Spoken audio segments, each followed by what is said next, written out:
అందరికీ నమస్కారం అండి. ఈ వీడియోలో మనము IIIT-DM కర్నూల్ ఓకేనండి, Indian Institute of Information technology Kurnool నుంచి నాన్ టీచింగ్ రిక్రూట్మెంట్ ఒక నోటిఫికేషన్ వచ్చిందండి. ఆ నోటిఫికేషన్ గురించి మనం డీటెయిల్గా మొత్తం చూద్దామండి. ఇందులో వచ్చేసరికి డిఫరెంట్ కేటగిరీ ఆఫ్ పోస్ట్స్ ఉంటాయి. లాస్ట్ మనం IISER తిరుపతి ఒక నోటిఫికేషన్ చూసాం కదా, ఇది కూడా సేమ్ అలాంటిదే నాన్ టీచింగ్ పోస్ట్స్ రిక్రూట్మెంట్ అండి. సో అందరూ ఈ నోటిఫికేషన్ అనేది ఎక్కడా స్కిప్ చేయకుండా మొత్తం వీడియో అనేది చూడండి. సో మొత్తం చూస్తేనే మీకు డీటెయిల్స్ అన్నీ తెలుస్తుంది, ఓకేనా. సో ఈ నోటిఫికేషన్ గురించి చూసే ముందు ఎవరైనా నా ఛానల్ సబ్స్క్రైబ్ చేయకపోతే దయచేసి సబ్స్క్రైబ్ చేయండి. ఈ వీడియో లైక్ చేయండి. నోటిఫికేషన్ ఆన్ చేసుకుంటే ఇలాంటి మంచి మంచి రిక్రూట్మెంట్స్ ఏదైనా ఉండి నేను వీడియో చేసినప్పుడు మీకు నోటిఫికేషన్ వస్తుంది, మీరు మిస్ అవ్వరనమాట. ఎందుకంటే కొన్ని లాస్ట్ డేట్ త్వరగా వచ్చేస్తున్నాయి. సో దయచేసి సబ్స్క్రైబ్ చేసుకోండి, నోటిఫికేషన్ అనేది క్లిక్ చేసుకోండి, బెల్ ఐకాన్. ఓకే, ఇప్పుడు మన నోటిఫికేషన్లోకి వెళ్దామండి. ఇదిగోండి, ఇప్పుడు మీరు IIIT-DM కర్నూల్ అని జస్ట్ గూగుల్లో సెర్చ్ చేస్తే కనుక మనకి ఇక్కడ ఇలాగా ఓపెన్ అవుతుంది. ఇలా ఓపెన్ అయిన తర్వాత ఇక్కడ నాన్ టీచింగ్ రిక్రూట్మెంట్ కనిపిస్తుంది కదా, ఇక్కడ నాన్ టీచింగ్ రిక్రూట్మెంట్ ఇది నేను క్లిక్ చేస్తున్నాను అనమాట. ఓకే, ఇదిగోండి క్లిక్ చేస్తే చూసారా, Indian Institute of Information Technology Design and Manufacturing Kurnool. ఓకేనా, దీని యొక్క జాబ్ లొకేషన్ వచ్చేసరికి మన ఏపీలోనే, మన ఆంధ్రప్రదేశ్లోనే లైఫ్ లాంగ్ అక్కడే ఉంటుంది, కర్నూలు అనమాట. కర్నూలులో ఉంటుందన్నమాట దీని జాబ్ లొకేషన్ కూడా. ఏమీ ట్రాన్స్ఫర్లు ఉండవు. జనరల్గా సెంట్రల్ గవర్నమెంట్ జాబ్ ఏం తెచ్చుకున్నా మీరు 3 yearsకి ఒక ట్రాన్స్ఫర్ అనేది ఉంటుంది. సో ఈ పోస్ట్కి అయితే అసలు మీకు ట్రాన్స్ఫర్ అనే బాధే ఉండదన్నమాట, ఓకేనా. దయచేసి అందరూ, ఇది చాలా మంచి నోటిఫికేషన్, సో అందరూ ఫాలో అవ్వండి అనమాట. ఓకే, సో ఇక్కడ చూసినట్లయితే ఇక్కడ కొన్ని ఇంపార్టెంట్ డేట్స్ ఇచ్చారు. ఇవి చూసిన తర్వాత మనం అడ్వర్టైజ్మెంట్లోకి వెళ్దాం అనమాట. So date of publication of detailed notification on institute website. ఎప్పుడు పబ్లిష్ అయింది నోటిఫికేషన్? 3/1/2026 ఈ నోటిఫికేషన్ పబ్లిష్ అయిందండి. Next portal open for online application వచ్చేసరికి 3 నుంచే, అంటే 3rd January నుంచే 2026 నుంచే ఆన్లైన్ అప్లికేషన్ తీసుకోవడం అనేది స్టార్ట్ అయింది. లాస్ట్ డేట్ వచ్చేసరికి 24th January 2026 5 PM వరకు అండి, ఓకేనా. 24th January 2026 is the last date. So అందరూ గుర్తుపెట్టుకోండి, 24th Januaryనే లాస్ట్ డేట్. సో ఇవాళ January 10th, ఇంకా చూస్తే జస్ట్ 14 days ఉంది. సో అప్లై చేసుకోండి, ఎవరైనా అప్లై చేసుకోవాలనుకున్న వాళ్ళు. ఇవి చాలా మంచి posts, central government permanent jobs. ఇవి కాంట్రాక్ట్ కాదు, సెంట్రల్ గవర్నమెంట్ నుంచి వచ్చిన పర్మనెంట్ పోస్టులు అండి. సో అందరూ ఈ ఆపర్చునిటీ అనేది యూటిలైజ్ చేసుకోండి. మన ఏపీలోనే ఉండొచ్చు, ఎక్కడికో వెళ్ళేసి చేయాల్సిన అవసరం లేదు. సెంట్రల్ గవర్నమెంట్ జాబ్ అయితే జనరల్గా ఆల్ ఇండియా లొకేషన్స్ ఉంటాయండి, ఖచ్చితంగా ఆల్ ఇండియా లొకేషన్స్ ఉంటాయి. కెరియర్ మొత్తంలో ఎక్కడో ఒక్కసారి అయినా సరే మన నార్త్ ఈస్ట్ స్టేట్స్లో చేయాల్సి వస్తుంది, ఓకేనా. North east states, Jammu and Kashmir ఈ ఏరియాస్లో ఎప్పుడో ఒకసారైనా చేయాల్సి వస్తుంది. సో ఆ ఆపర్చునిటీ అనేది, ఇలాంటి మంచి ఆపర్చునిటీ అనేది మళ్ళీ రాదు, ఎందుకంటే ట్రాన్స్ఫర్స్ ఉండవు. మనకి ఏమనిపిస్తుంది అంటే అండి, గవర్నమెంట్ జాబ్ వచ్చే వరకు గవర్నమెంట్ జాబ్ రావాలబ్బా, ఫస్ట్ జాబ్ రావాలనిపిస్తుంది. తర్వాత వన్స్ జాబ్ వచ్చి మనం చేస్తున్నప్పుడు ఈ లొకేషన్ గురించి, ట్రాన్స్ఫర్స్ గురించి అదో పెద్ద టెన్షన్ అయిపోతుంది అనమాట మనకి, ఫ్యామిలీస్ అన్నీ వచ్చి ఫామ్ అయిన తర్వాత. సో ఇలాంటి నోటిఫికేషన్స్ మళ్ళీ రావు. ఒకే ప్లేస్లో మనం స్థిరంగా ఉండే పోస్టులు ఎక్కువ ఉండవన్నమాట. ఇలాంటివి వచ్చినప్పుడు ఆపర్చునిటీ అనేది మీరు మంచిగా యూటిలైజ్ చేసుకోండి, ఓకేనా. సో ఇది కర్నూలు నుంచి వచ్చిందండి, జాబ్ లొకేషన్ కూడా కర్నూలులోనే ఉంటుంది, ఓకేనా. ఇక్కడ ఏమి ఇచ్చారంటే ఇంపార్టెంట్ డేట్స్ కిందనే the schedule of the written test, skill test, trade test or practical test etcetera will be announced later అనేసి ఉందన్నమాట. ఈ యొక్క ఎగ్జామ్ ప్యాటర్న్ మీకు కావాలంటే కనుక నేను మళ్ళీ ఇంకో వీడియో చేస్తాను. ఎవరైనా ఐజర్ది నేను ఎగ్జామ్ ప్యాటర్న్ ఒక వీడియో చేశానండి, దానికిలానే ఉంటుంది ఈ ఎగ్జామ్ ప్యాటర్న్ కూడా. ఎవరైనా ఆ వీడియో చూడకుండా ఉంటే కనుక ఒకసారి ఆ వీడియో రిఫర్ చేయండి, ఎందుకంటే ఇవన్నీ నేను ఆల్రెడీ ఆ వీడియో చేసినప్పుడు చెప్పా. ఈ నాన్ టీచింగ్ కోర్స్ ఇలాంటి ఐఐటీస్ కానీ, IITs కానీ, IIMs కానీ, లేదు అనుకుంటే ఐజర్ కానీ, ఇలాంటి సెంట్రల్ గవర్నమెంట్ ఇన్స్టిట్యూషన్స్లో నాన్ టీచింగ్ స్టాఫ్ పొజిషన్స్ అన్నీ కూడా ఇలాంటి జాబ్ ప్యాటర్నే ఉంటుందన్నమాట. సిలబస్ కానీ, స్కిల్ టెస్ట్ కానీ, లేదా ఇంటర్వ్యూ అనేది ఉండదులేండి. ఫస్ట్ వచ్చేసరికి ఆబ్జెక్టివ్ టెస్ట్ ఉంటుంది, డిస్క్రిప్టివ్ టెస్ట్, స్కిల్ టెస్ట్, ఓకేనా. సో ఇదంతా కూడా అన్నిట్లో మ్యాథ్స్ ఒకే టైప్లో ఉంటుందన్నమాట, ఓకేనా. దీనికి కూడా నేను ఒకసారి అటెంప్ట్ చేశాను. సో ఇది కూడా సేమ్ అలాగే ఉంటుంది. లైక్ ఫస్ట్ వచ్చేసరికి ఆబ్జెక్టివ్ టెస్ట్ ఉంటుంది, నెక్స్ట్ డిస్క్రిప్టివ్ ఉంటుంది, నెక్స్ట్ స్కిల్ టెస్ట్ ఉంటుంది అనమాట. దీని మీద డీటెయిల్గా ఇంకో వీడియో కావాలంటే నేను చేస్తాను. ప్రస్తుతం అయితే మనం ఈ నోటిఫికేషన్ గురించి చూద్దాం. So click here for detail advertisement. చూసారు కదా, this is the detailed advertisement that was released by them. Okay, Indian Institute of Information Technology Design and Manufacturing Kurnool. ఓకేనా. ఓకే, సో దీని యొక్క లొకేషన్ వచ్చేసరికి కర్నూల్ అనమాట. ఓకేనా. సో ఇందులో డిఫరెంట్ టైప్స్ ఆఫ్ పోస్ట్స్ ఉన్నాయి. నేను ఫస్ట్ వచ్చేసరికి ఏంటంటే కింద నుంచి వస్తాను, గ్రూప్ సి కేటగిరీ నుంచి వస్తాను.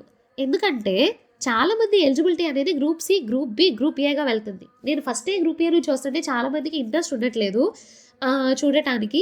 సో ఫస్ట్ నేను గ్రూప్ సి నుంచి స్టార్ట్ చేసిన. గ్రూప్ సి నుంచి వస్తే ఏంటంటే ఎక్కువ మంది ఎలిజిబిలిటీ అనేది ఉంటున్నారు. జస్ట్ జనరల్ డిగ్రీ వాళ్ళు, ఇలాగా ఫ్రెషర్స్ అందరూ ఎలిజిబుల్ ఉంటున్నారు. So I will start from group C అనమాట. సో హియర్ లాస్ట్ పోస్ట్ వచ్చేసరికి ఏంటంటే జూనియర్ అసిస్టెంట్ అండి. ఓకే కదా, జూనియర్ అసిస్టెంట్ పోస్ట్ గురించి మీ అందరికీ తెలుసు, నేను స్పెషల్గా చెప్పాల్సిన అవసరం లేదు. మనకి ఐజర్లో వచ్చేసరికి అది లెవెల్ 4 ఇచ్చాడు, బట్ ఇక్కడ లెవెల్ 3నేనండి. బేసిక్ పే వచ్చేసరికి లెవెల్ 3 ఇచ్చారు. దీని యొక్క మ్యాక్సిమం ఏజ్ వచ్చేసరికి 27 ఇచ్చారు. ఈ 27 ఇయర్స్ మ్యాక్సిమం ఏజ్ అంటే ఓన్లీ ఓసీకి. ఓకేనా, ఓపెన్ కేటగిరీ వాళ్ళకి 27 ఇయర్స్. అదే ఓబీసీ అయితే 3 years of age relaxation, SC ST అయితే 5 years of age relaxation is common for these posts. ఓకేనా, అది గుర్తుపెట్టుకోండి. So 27 years is the maximum age limit for OC candidates. Okay, so OBC అయితే 30 years is the maximum age limit అనమాట. ఓకేనా. So ఇందులో వచ్చేసరికి 2 పోస్టులు ఉన్నాయి. ఒక పోస్ట్ వచ్చేసరికి చూద్దాం ఏముందో, ఎవరికి ఉంది. ఓబీసీ వాళ్ళకి ఒక పోస్ట్ ఉంది, జనరల్ వాళ్ళకి ఒక పోస్ట్ ఉంది. ఓకేనా, యువార్ అంటే జనరల్. ఓకే, సో యువార్ వాళ్ళకి ఒక పోస్ట్ ఉంది, ఓబీసీ నాన్ క్రీమీ లేయర్ వాళ్ళకి ఒక పోస్ట్ ఉంది. సో 2 పోస్టులు ఉన్నాయి. సో 2 పోస్టులే ఉన్నాయి కదా, ఏం అప్లై చేద్దామని అయితే అనుకోవద్దు. ఖచ్చితంగా అప్లై చేయండి. 10 పోస్టులు ఇస్తే 10 పోస్టులు మనం చేయవండి, ఒక్క పోస్టే మనకు కావాల్సింది, ఒక్క పోస్టే. సో ఒక్క పోస్ట్ కోసం గట్టిగా చదవాలి, కష్టపడాలి, దాన్ని తెచ్చుకోవాలి. ఓకేనా, అదే గోల్తో అదే ఏంతో ఉండండి, చదవండి, ఖచ్చితంగా మీకు వస్తుంది. నెక్స్ట్ వచ్చేసరికి దీని ఒక ఎడ్యుకేషనల్ క్వాలిఫికేషన్ అవన్నీ మనకి కింద ఉంటాయి, అవి చూద్దాం. నెక్స్ట్ వచ్చేసరికి జూనియర్ టెక్నీషియన్ అంటండి, electronics and communication engineering department. ఓకేనా, ఇది కూడా ఒక పోస్ట్ యువార్కి ఉంది. Next junior technician for computer science engineering department, దీనికి 2 పోస్టులు ఉన్నాయి. ఒకటి వచ్చేసరికి యువార్కి ఉంది, ఒకటి వచ్చేసి ఐ విల్ సీ ఈడబ్ల్యూఎస్కి ఉందనమాట. ఒక పోస్ట్ ఈడబ్ల్యూఎస్కి ఉంది, ఒక పోస్ట్ వచ్చేసరికి యువార్కి ఉంది. ఓకేనా. Next junior technician mechanical engineering department ఉందండి, ఒక పోస్ట్ ఉంది. జూనియర్ టెక్నీషియన్ మెకానికల్ ఇంజనీరింగ్ ఒక పోస్ట్ ఉంది, అది ఓబీసీ నాన్ క్రీమీ లేయర్కి ఒక పోస్ట్ ఉంది. ఓకేనా. Next junior technician for computer centre ఒక పోస్ట్ ఉందండి, అది వచ్చేసరికి క్యాస్ట్ మనకి ఎస్టీ వాళ్ళకి ఒక పోస్ట్ ఉందండి. ఓకేనా. సో దీంతో గ్రూప్ సి కేటగిరీ పోస్టులు అయిపోయాయి. నెక్స్ట్ గ్రూప్ బి కేటగిరీ పోస్టులు చూద్దాం, ఇందులో ఏమున్నాయో. ఓకేనా, ఫస్ట్ వచ్చేసరికి junior technical superintendent for computer science and engineering department and for mechanical department. ఓకేనా, సో ఈ 2 డిపార్ట్మెంట్స్కి ఒక్కొక్క పోస్ట్ ఉందండి, జూనియర్ టెక్నికల్ సూపరింటెండెంట్. ఓకేనా, ఇవి కూడా చాలా మంచి పోస్ట్ అండి, డైరెక్ట్గా లెవెల్ 6 పే స్కేల్ వస్తుంది. ఇది 7th CPC ప్రకారం. ఇప్పుడు మనకి 8th CPC అనేది వస్తుంది, గవర్నమెంట్ దానికి కమిటీ కూడా ఫామ్ చేసింది. సో అప్పుడు మీ బేసిక్ పేస్ చాలా పెరిగిపోతాయి. ఓకేనా, మీకు చాలా శాలరీస్ వస్తాయి. ఓకే, సో ఇందులో ఒక పోస్ట్ వచ్చి ఎస్టీకి ఉంది, ఒక పోస్ట్ ఓబీసీ నాన్ క్రీమీ లేయర్కి ఉంది. Okay, next assistant registrar. ఓకేనా, ఒక పోస్ట్ యువార్కి ఉంది. టెక్నికల్ ఆఫీసర్ 1+1 2 పోస్టులు ఉన్నాయి. ఓకేనా, ఇలా హ్యాష్ ఉందంటే ఇంకో పోస్ట్ పెరగొచ్చు అని అర్థం. Okay, right. సో మనం కిందకు వచ్చేస్తున్నాము, అబ్రివేషన్స్ ఇచ్చారు. ఎస్సీ అంటే షెడ్యూల్ కాస్ట్, ఎస్టీ అంటే షెడ్యూల్ ట్రైబ్, ఓబీసీ ఎన్సీఎల్ అంటే other backward classes non creamy layer, ఇవన్నీ మీకు తెలుసు కదా. ఓకే, సో నెక్స్ట్ ఈ పోస్ట్ యొక్క ఎసెన్షియల్ ఎడ్యుకేషన్ క్వాలిఫికేషన్స్ గురించి ఇక్కడ డీటెయిల్గా మెన్షన్ చేశాడనమాట. ఫస్ట్ పోస్ట్ వచ్చేసరికి మనం ఇది కూడా మనం కింద నుంచి వద్దామా. సో గ్రూప్ సి నుంచి వద్దాం ఇవి కూడా. సో కింద నుంచే వద్దాం. సో ఓపెన్ చేస్తున్నాను. Okay, the first one is junior assistant. Okay, junior అసిస్టెంట్లో మనం 2 పోస్టులు ఉన్నాయని చెప్పుకున్నాం. ఒక పోస్ట్ వచ్చేసరికి ఓబీసీ నాన్ క్రీమీ లేయర్కి ఒక పోస్ట్ ఉంది. నెక్స్ట్ వచ్చేసరికి యువార్ అంటే అన్రిజర్వ్డ్ కేటగిరీకి ఒక పోస్ట్ ఉందన్నమాట. సో దీనికి ఎసెన్షియల్ ఎడ్యుకేషన్ క్వాలిఫికేషన్స్ వచ్చేసరికి ఏంటంటే bachelor's degree with 55% marks or its equivalent. ఓకేనా, జస్ట్ డిగ్రీ, బ్యాచిలర్స్ డిగ్రీ అంటే ఏంటి, ఏ డిగ్రీ అయినా ఎలిజిబుల్ మనకి ఇక్కడ, BE, BCom, BTech, anything.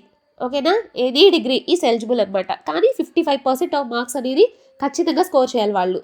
55% of marks అనేవి ఖచ్చితంగా స్కోర్ చేయాలి with knowledge of computer operations అనమాట. సో కంప్యూటర్ ఆపరేషన్స్ మీద ఖచ్చితంగా నాలెడ్జ్ ఉండాలి. ఈ కాలంలో అందరూ ఫోన్ వాడుతున్నారు కదా, సో సిస్టమ్ అనేది ఖచ్చితంగా యూజ్ చేయండి. సో సిస్టమ్ అనేది వాడుకోవడం అనేది చాలా ఇంపార్టెంట్ అనమాట. ఓకేనా. So bachelor's degree with 55% marks or its equivalent with knowledge of computer operations అనమాట. సో ఇప్పుడు మనకి కంప్యూటర్ ఆపరేషన్స్ అంటే ఏమీ ఉంటుంది, జస్ట్ మనకి ఏంటంటే బేసిక్గా ఎక్సెల్, మైక్రోసాఫ్ట్ వర్డ్, ఇంకోటి ఏంటంటే పవర్ పాయింట్, ఈ మూడింటి మీద నాలెడ్జ్ ఉంటే సరిపోతుంది అనమాట. ఓకేనా. PowerPoint, Excel, Word. Second post వచ్చేసరికి ఏంటంటే junior technician for electronics and communication department engineering అనమాట. ఓకేనా. జూనియర్ టెక్నీషియన్ అనమాట ఈ పోస్టు. ఇది ఓపెన్ కేటగిరీకి ఒక పోస్ట్ ఉంది. ఓకేనా. దీనికి ఏంటంటే డిప్లొమా ఇన్ ఇంజనీరింగ్లో డిప్లొమా చేసిన, లేదంటే బ్యాచిలర్స్ డిగ్రీ. ఓకేనా. Diploma in engineering or bachelor's degree. ఓకేనా. ఇంజనీరింగ్లో డిప్లొమా అయినా చేయాలి. ఇది కన్ఫ్యూజింగ్గా ఉంది కొంచెం, చూడండి. ఇంజనీరింగ్లో డిప్లొమా అయినా చేయాలి, లేదంటే ఏదైనా బ్యాచిలర్స్ డిగ్రీ. ఓకేనా. బ్యాచిలర్స్ డిగ్రీ అయినా ఉండాలి. ఓకేనా. Are ITI with first class and 2 years of experience in electronics and communication engineering or allied branches. ఓకేనా. ఐటీఐ చేసిన వాళ్ళకి ఇది చెప్తుంది. ఓకేనా. ఎక్స్పీరియన్స్ చెప్తుంది ఐటీఐ చేసిన వాళ్ళకి. ఐటీఐ విత్ ఫస్ట్ క్లాస్లో ఐటీఐ చేయాలి. దాంతో పాటుగా 2 years ఆఫ్ ఎక్స్పీరియన్స్ ఉండాలి electronics and communication or allied బ్రాంచెస్లో. ఓకేనా. సో అది జూనియర్ టెక్నీషియన్ ఈసీఈకి. ఓకేనా. ఇది బీటెక్ చేసి ఈసీఈ చేసిన వాళ్ళు ఎలిజిబుల్ అనమాట. ఓకేనా. Bachelors degree. ఓకేనా. నెక్స్ట్ వచ్చేసరికి డిప్లొమా ఇన్ ఇంజనీరింగ్. ఓకేనా. డిప్లొమా ఇన్ ఇంజనీరింగ్ కూడా ఎలిజిబుల్లే. నెక్స్ట్ వచ్చేసరికి జూనియర్ టెక్నీషియన్ కంప్యూటర్ సెంటర్ అనమాట. ఓకేనా. జూనియర్ టెక్నీషియన్ కంప్యూటర్ సెంటర్, ఇది ఎస్టీకి ఒక పోస్ట్ ఉందన్నమాట.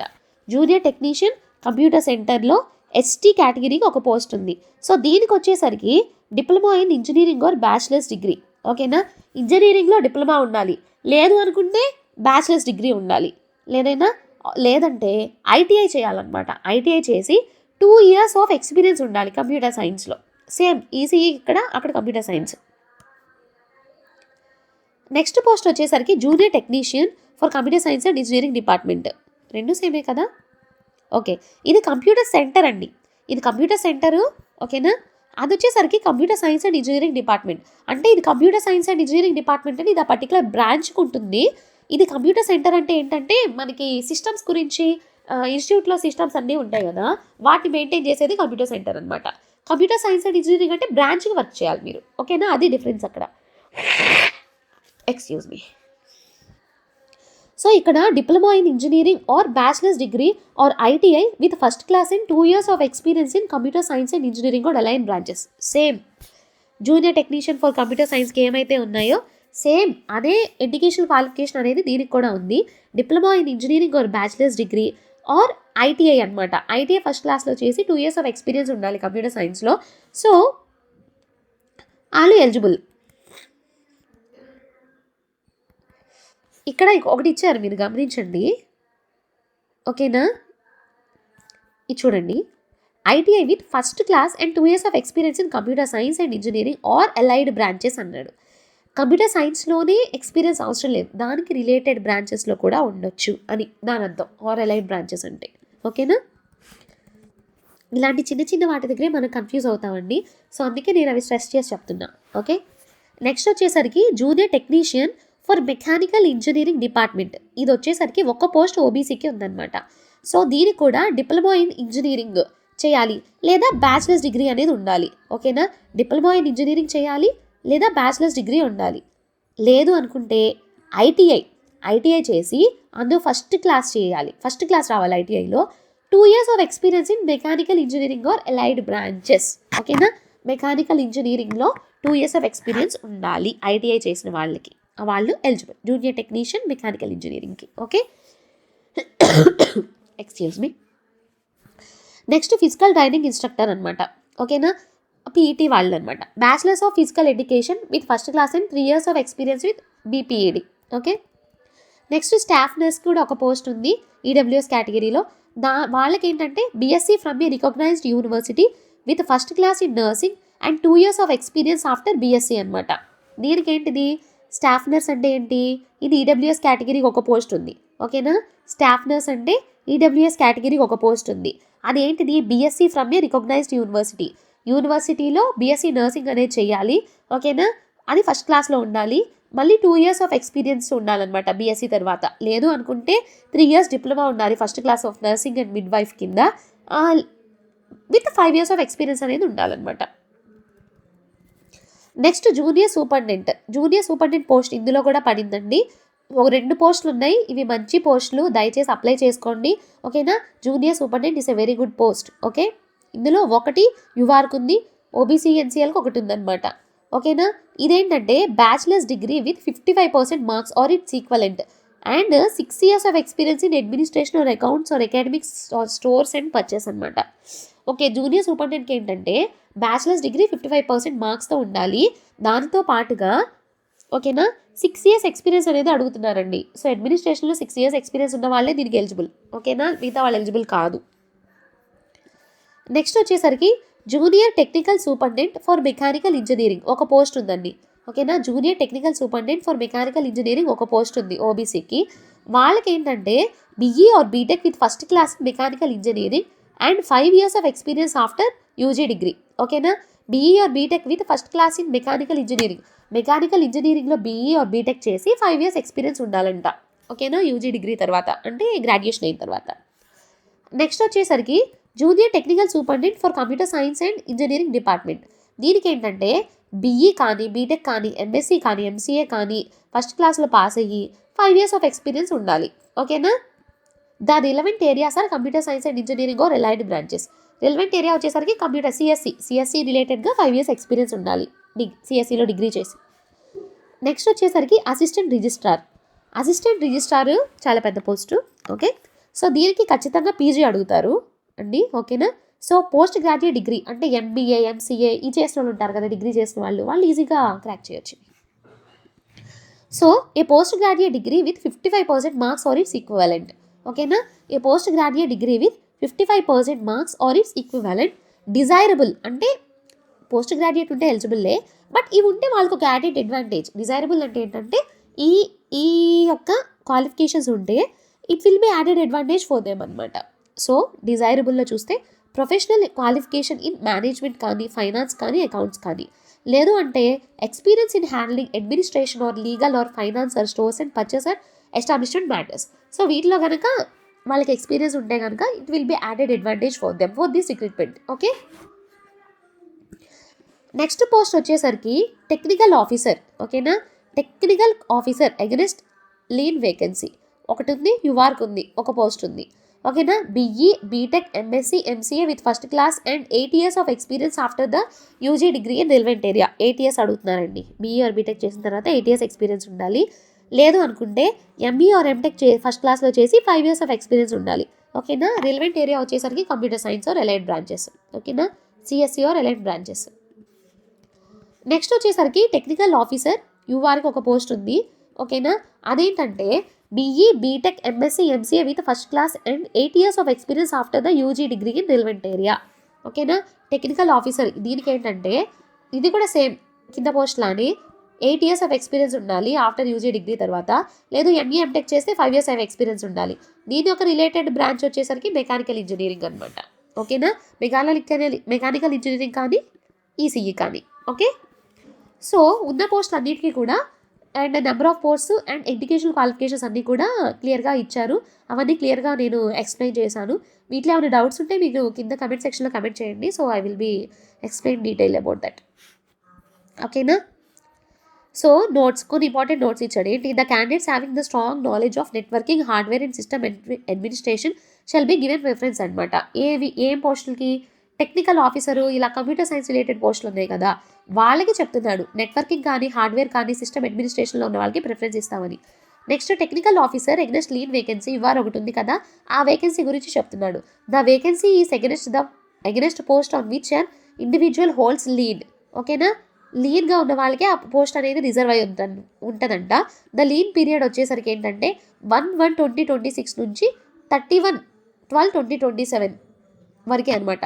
The selected candidate has to vacate the post if the officer joins back CIIT-DM Kurnool during the set period, లేదు అంటే on completion of lien period that is on 31/12/2027 after duty hours అనమాట.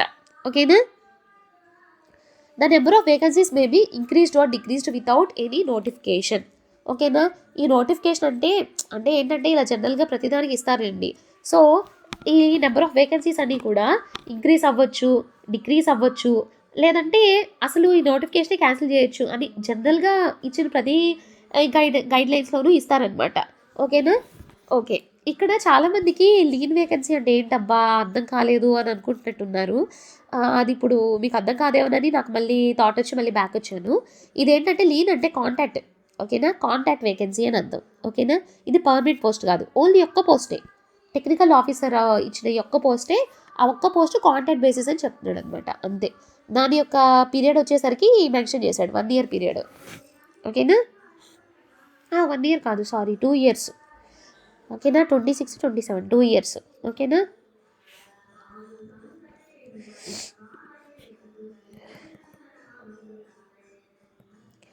Next వచ్చేసరికి general instructions. ఓకేనా. ఇవన్నీ general ఇన్స్ట్రక్షన్సే అండి. Candidates first BCD ఏ నోటిఫికేషన్కైనా ఉండే general రూల్సే ఇవి. ఒకసారి చదువుకోండి. ఇవి కూడా ఎక్స్ప్లెయిన్ చేయాలంటే మరి కష్టము. వీటిలో ఏదన్నా ఇంపార్టెంట్ పాయింట్ ఉంటే చెప్తాను నేను. ఓకే. ఇది చూడండి. The minimum qualifying marks for the written test, skill test or interview will be as per the standard fixed by the institution. అది ఇన్స్టిట్యూట్ డిస్క్రిప్షన్ అని చెప్తున్నారనమాట. ఓకేనా. ఓకే. సో ఇవన్నీ ఇంకా నార్మల్ జనరల్ రూల్సేనండి. ప్రతి నోటిఫికేషన్కి ఇచ్చే రూల్స్ అండ్ గైడ్ లైన్సే. సో ఇట్లో ఏదన్నా పాయింట్ అర్థం కాలేదు, లేదంటే ఏదన్నా మాకు సరిగ్గా చెప్పలేదు మీరు అని మీకు ఏదన్నా అనిపిస్తే కనుక మీరు ఖచ్చితంగా కింద కమెంట్ సెక్షన్లో కమెంట్ చేయండి. ఓకేనా. So I will be explain detail about that. ఓకేనా. Candidates who will be called for selection test, skill test interview must produce original documents supporting all the particulars mentioned in their application form regarding their reservation category, educational qualification, experience and other claims. ఈ point చూడండి. మీరు ఒకవేళ return టెస్ట్కి కానీ వీటికి కానీ select అయితే మీరు వచ్చేటప్పుడు ఖచ్చితంగా మీ యొక్క ఒరిజినల్స్ అనేవి ఏవైతే ఇక్కడ డాక్యుమెంట్స్ అప్లోడ్ చేస్తున్నారో ఆ ఒరిజినల్స్ అనేవి తీసుకురావాలి. సర్టిఫికేట్ వెరిఫికేషన్ ఉంటుందని చెప్తున్నారనమాట. ఆ సర్టిఫికేట్స్ ఏంటంటే educational qualification certificates, next reservation category certificates, experience, other certificates. ఓకేనా. ఈ అన్నిటి గురించి ఇక్కడ మెన్షన్ చేశారు. అదే గవర్నమెంట్ ఆర్గనైజేషన్స్లో చేస్తుంటే వాళ్ళు ఖచ్చితంగా నో అబ్జెక్షన్ సర్టిఫికేట్ తీసుకురావాలి. ఓకేనా. ఫీజు వచ్చేసరికి 500 అంటండి. ఆన్లైన్లో పే చేయాలి. ఓకేనా. ఫీజు వచ్చేసరికి 500 రూపీస్. అండ్ ఇంకోటి అప్లికేషన్ ఫీజు అనేది ఉండదు. ఎవరెవరికి? ఎస్సీ వాళ్ళకి ఉండదు, ఎస్టీకి, PWD, women, ex service men and regular non teaching ఎంప్లాయీస్కి అప్లికేషన్ ఫీజు అనేది లేదనమాట. ఓకేనా. ఎస్సీ, ఎస్టీ, ఉమెన్ అందరూ ఉమెన్ హ్యాపీగా అప్లై చేసుకోండి. అప్లికేషన్ ఫీజు కూడా లేదు. ఒక పోస్ట్ కంటే 2 పోస్టులకి 3 పోస్టులు కూడా అప్లై చేసుకోవచ్చు. బట్ ఏ పోస్ట్కి ఆ పోస్ట్ అప్లికేషన్ ఫీజు అనేది సపరేట్గా ఉండాలి. ఓకేనా. ఏదైనా క్వైరీస్ ఉంటే ఈ మెయిల్కి చేయమని చెప్తున్నారు. ఓకేనా. recruit_nd@itk.ac.in. ఓకేనా. దీని యొక్క లాస్ట్ డేట్ వచ్చేసరికి 24/1/2026 ఈజ్ ద లాస్ట్ డేట్. ఓకేనా. అందరూ ఎవరైనా అప్లై చేయాలనుకున్న వాళ్ళు దయచేసి అప్లై చేసుకోండి. లాస్ట్ మినిట్ వరకు వెయిట్ చేయొద్దు. ఎందుకంటే సర్వర్ డౌన్ అయిపోయి మళ్ళీ అప్లై చేయలేమనే రిగ్రెట్ అనేది ఉండిపోతుంది. సో ఎవరైనా అప్లై చేయాలనుకుంటే ఇప్పుడు అప్లై చేసేసుకోండి. సో టైం ఉంది కాబట్టి 24th January 2026 is the last day to apply. So apply చేయాల్సిన వాళ్ళు అప్లై చేసుకోండి. థ్యాంక్ యూ అండి. ఈ నోటిఫికేషన్ మీకు అర్థమైందని నేను అనుకుంటున్నాను. ఏదైనా డౌట్స్ ఉంటే కమెంట్ సెక్షన్లో కమెంట్ చేయండి. నేను రిప్లై ఇస్తాను అందరికీ. ఓకేనా. ఎవరైనా ఛానల్ సబ్స్క్రైబ్ చేయకపోతే ఖచ్చితంగా సబ్స్క్రైబ్ చేయండి, లైక్ చేయండి, షేర్ చేయండి. ఓకేనా. Thank you.